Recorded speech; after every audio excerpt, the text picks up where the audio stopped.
I would say the reason I think that I would probably put this game above those and say this was his most complete game as a professional is because of what we saw the previous few weeks, and like specifically, I mean the Texans, but also the Raiders game. He just didn't look. He kind of looked like he was. He didn't look good. I mean, honestly, he didn't look good. I came on and said it last week, and I was brutally honest. And I said, like, I didn't think he looked like a starter, like a starting quarterback at the time. But he came out and proved me wrong in every way possible, and I couldn't be more happy to be totally incorrect.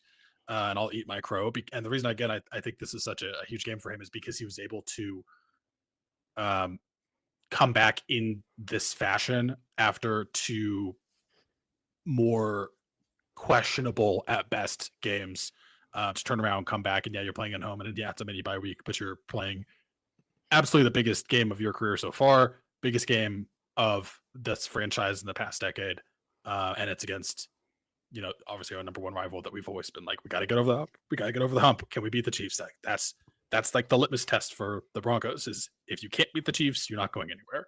So seeing him be able to do that was pretty awesome. But I would say this is probably his most complete game that I've seen from him in general. There were some weird things at the beginning of the game that I put more on Sean Payton. Like we tried to run that weird, I don't even know what it was. Yeah. It was like that like weird trick play where it's kind of like a pass halfback to him. It was so weird. I'm like, literally the first thing I said is like, Sean, why are you getting cute this early in the game, man? What are you doing? And somehow I think he heard me, or he just realized like, let's play a real, actual, normal football game, because that was the last we saw of that, thankfully. But it was an amazing game from Bo. And I mean, yeah, he didn't throw any touchdowns, but it just like the way he did what needed to be done. I mean, he carved up that defense like fully. And there were some plays too that like I think he made like that bomb throw to Troy Franklin down the right sideline that Troy just straight up dropped. Like there was more on the table that he was able to do where his teammates let him down. So that was an amazing game by Bo. And yeah, you'd like to see him lead some more touchdown drives. But that doesn't mean he didn't have an incredible game, because he played his ass off. Yeah. Alec?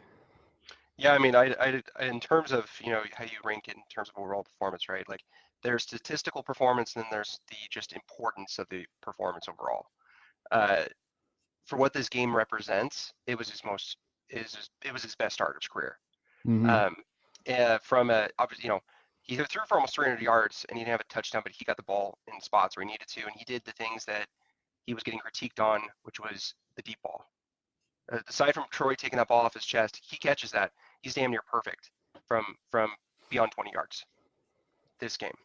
And yeah, he, in between diagnosing at the line, between just getting the ball where it needs to go and having mistake-free football, yeah, this is what he needed to do against the Chiefs. That defense is a pain in the ass to play against, and he carved him up. And the sacks that the moments in which he got sacked, like, again, those weren't sacks on him. That was pressure or somebody just straight up missed a guy. So that was, I think, this is like the rare occurrence in which the offensive line actually like let him down in a couple instances. But everyone else, like he in a time in which we could not run the ball, go through, and he did a wonderful job. So yeah, it was he's just again, I'm very biased, because even when he was playing off, like, you know, it's and Jordan, I have to give you as much props as I possibly can on what you do on Sleeper. On just every time I get an alert from it, I'm just like, keep doing it, man, because it's literally you're just saying what I'm thinking from a different couple time zones, and it's real though. It's just like, you know, people cannot be patient enough. Like the amount of like just all of a sudden, like the feeling we have today, it was a 180 for 2 weeks straight. People were just, you know, sky's falling. Oh shit, are we gonna have to draft another quarterback? No, we're not gonna draft another quarterback. Like he's played a season and a half, and he has elevated the team, like since day one. And since day one, he has respect of the locker room. He has respect of the coaching staff, the ownership group, the fan base. His rookie year, he led the team to a damn near decade hiatus from the playoffs, and right now he has his team as the current first seed in the AFC. Like, He doesn't do it pretty. It's not pretty every time. But guess what? I'd rather be able to win gritty games at this point, even though it is emotionally taxing every damn week. However, it's instead of having those moments in which you just are playing cupcake football and you're just kicking everybody's ass, and then all of a sudden somebody punches you in the mouth and you're not prepared for it. We've been getting punched the entire season and we keep popping out the right way. So, yeah, it's phenomenal, man. Like it's being able to randomly get stopped by like people about wearing Denver gear in the Boise area. Oh, it's wonderful. It's great. Yeah, it was a wonderful game. Yeah. Jordan? I mean, pretty much everything Alex said. I mean, it's funny how the narrative changes from week to week. It's again, it all goes back to social media and how it has ruined some discourse on why we just can't have normal conversations and stuff like that. You have a bad game in front of a national audience and you're the worst quarterback that's ever been, to you almost throw 300 yards against the Chiefs, win the game, big play after big play, and now you're the greatest thing since sliced bread. So it's funny how the narratives change week by week, how the national audience have no clue still on who's on the Broncos, if they're a starter or not, or any of that. So that's still going on, despite them being the number one overall seed. It's laughable. Everybody that has followed the Broncos day in and day out do know Bo Nix is the guy. I'm done with asking the questions if he's still the guy or if he's not. He showed us all his rookie year. He had a historic rookie year. He showed us then. Yes, has he had struggles this year? He has. But guess what? He's still 9-2. If he was really a bad quarterback, we would not be 9-2.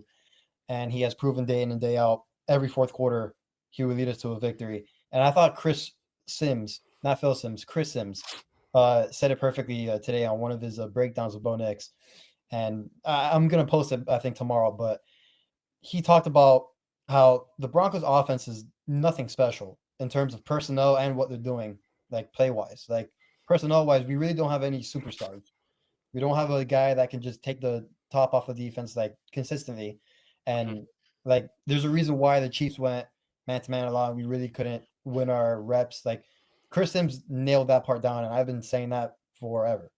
Like we don't really have a superstar on the offense. And then when it comes to like our play design and stuff, it's very basic stuff. Like we're not reinventing the wheel. We're not like the Lions. We're not like the Seahawks, the Rams, like all these high octane powered offenses. Like we're doing very basic stuff, and Bo's making it work with the personnel, with the offense, and even playing these great defenses and having somewhat of a sophomore slump in terms of his mechanics and stuff like that. He's still making all of that work, and he's 9-2 and winning games. So I thought Chris Sims said it best, and it really describes what Bo is dealing with. It's not the worst situation, but it's also not the best. But he's making it work, and guess what? We're 9-2.